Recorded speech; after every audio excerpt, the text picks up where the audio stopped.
I love Shakespeare's romances, the last batch of plays, where the stories all move from a very tragic situation to an improbably comic ending, and with the energy and the joy of a child telling a fairy tale, you know. And there's just something about late in his career that Shakespeare shows how unbelievably painful and frightening the world can be, and lands on a note of hope and of optimism that has always moved me very deeply from a young age, from when I first began to get to know Shakespeare's work.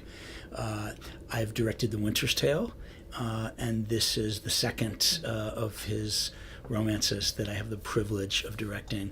What I love about Cymbeline is it's the most stuffed and the messiest of the four romances.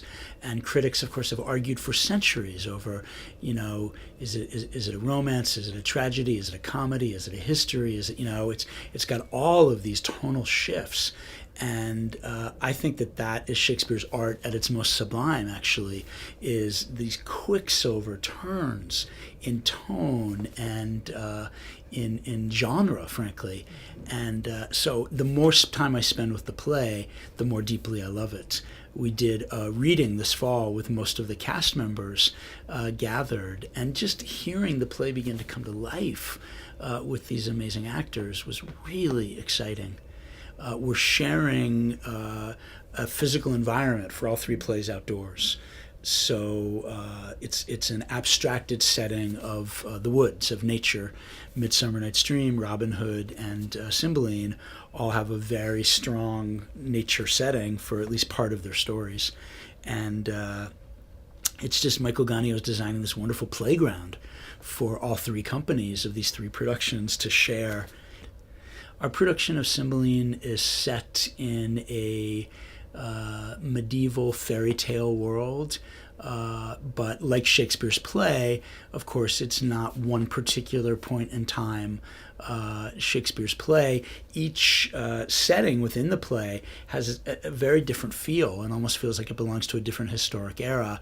We're going to try to unify that to a degree, but we're also going to try to embrace some of Shakespeare's anachronistic spirit, where you feel Elizabethan England, and you feel ancient Rome, and you feel ancient Britain, and you know, you feel so many different things all cooking at once.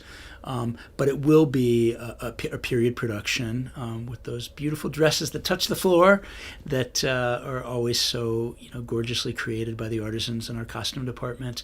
And we also, this production will be haunted literally by ghosts. I was always fascinated by the character of Posthumus, Imogen's husband, who is literally named Posthumus Leonatus because his parents died at the time of his birth, or his father shortly before, and his mother in childbirth. And that feels like a very big gesture on Shakespeare's part, to name a character Posthumus in relation to his parents' death. And so, you know, Imogen's mother, the first queen, Posthumus's parents, and then Euryphile, the nurse that raised the king's sons and then stole them along with Belarius, is another ghost that haunts the production.